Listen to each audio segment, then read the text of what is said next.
World में entrepreneurs बहुत तेज़ी से बढ़ रहे हैं, लेकिन काफ़ी एंटरप्रेन्योर्स सिर्फ लीगैलिटी में फंस जाते हैं एंड उनके आइडियाज़ वेस्ट हो जाते हैं। ऐसा ना हो इसके लिए मैं ये वीडियो लेकर आई हूँ, लेकिन हम सिर्फ इंडियन लॉ के अकॉर्डिंग ही बात करेंगे। इन शॉर्ट, ये वीडियो इंडियंस जो इंडिया में बिजनेस करना चाहते हैं उनके लिए है। टाइटल बहुत कैची सा है, लेकिन ट्रस्ट मी, इसका कंटेंट उतना ही ज़्यादा इंप्रेसिव है। सो ध्यान से सुनिएगा।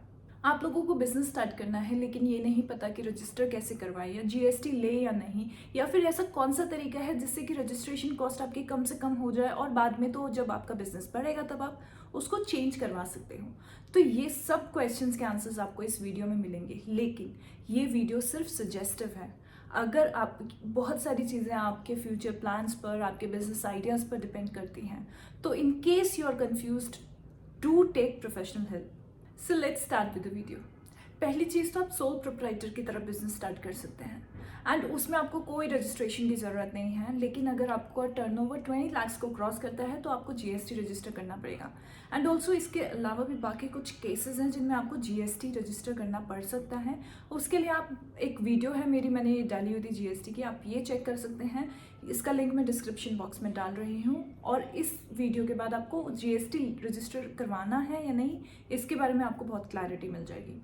तो अगेन, आप सोल प्रोप्राइटर की तरह बिजनेस कर सकते हैं। GST depends on case to case कि आपको रजिस्टर करवाना चाहिए कि नहीं। इस केस में आपको सिर्फ जीएसटी रजिस्ट्रेशन की कॉस्ट पड़ेगी एंड ऑल्सो आप जीएसटी रिटर्न्स को क्वार्टरली फाइल कर सकते हो इंस्टेड ऑफ मंथली, जिससे कि आपकी कॉस्ट कहीं ना कहीं तो कम हो ही जाएगी।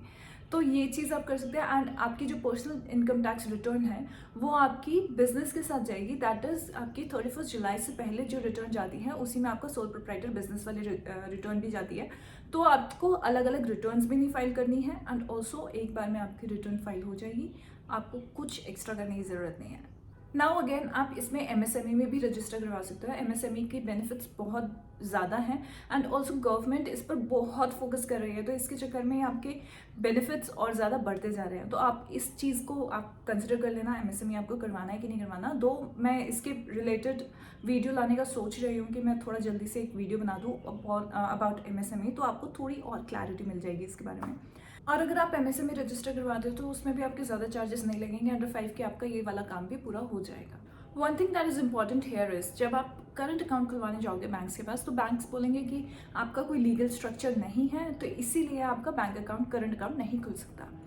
तो उस केस में आप एमएसएमई रजिस्टर करवा सकते हो instead of opening up a private limited company, OPC खुलवाने के बजाय आप एमएसएमई करवा सकते हो। और उस केस में आपकी कॉस्ट तो कम लगेगी एंड ऑल्सो इसमें बैंक अकाउंट खोलने में भी कोई प्रॉब्लम नहीं होगी।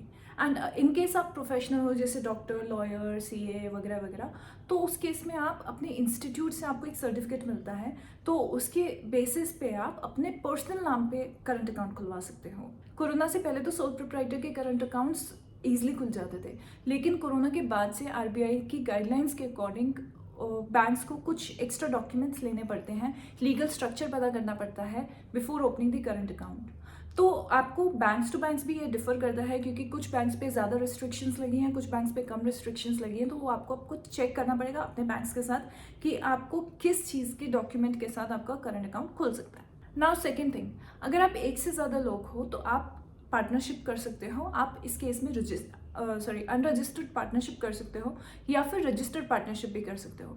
रजिस्टर्ड पार्टनरशिप के केस में एक प्रॉपर डीड बनती है, तो ये भी आपकी अराउंड 5 के बन जाती है। But according to me, if you ask for my suggestion, I will suggest you कि आप रजिस्टर्ड पार्टनरशिप के लिए जाएं, क्योंकि इसके अलग बेनिफिट्स भी हैं।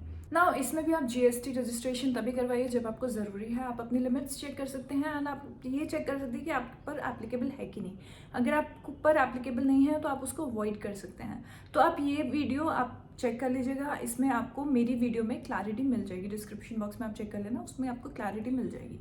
एंड ऑल्सो आप इसके केस में, जीएसटी रिटर्न फाइलिंग के केस में, अगेन क्वार्टरली वाली चीज़ कर सकते हो, तो वो भी सेम ही रहेगा, तो आपके लिए वो भी कॉस्ट इफेक्टिव पड़ जाएगा। Same thing is applicable over here. आप एमएसएमई में रजिस्टर करवा सकते हो और बैंक में करंट अकाउंट खुलवा सकते हो, लेकिन करंट अकाउंट की फिर अगेन लिमिटेशंस थोड़ी डिफरेंट होंगे, क्या डॉक्यूमेंट्स चाहिए, क्या नहीं चाहिए। अगर वो रजिस्टर्ड पार्टनरशिप को एज की जो डीड है उसको एक प्रॉपर एविडेंस मानते हैं, तो आपको एमएसएमई रजिस्टर कराने की बिल्कुल भी ज़रूरत नहीं है। इन केस आपको लगता है कि एमएसएमई आपके लिए बेनिफिशियल है, उसके बेनिफिट्स हैं आपके लिए, तो आप उसको भी रजिस्टर करवा सकते हैं।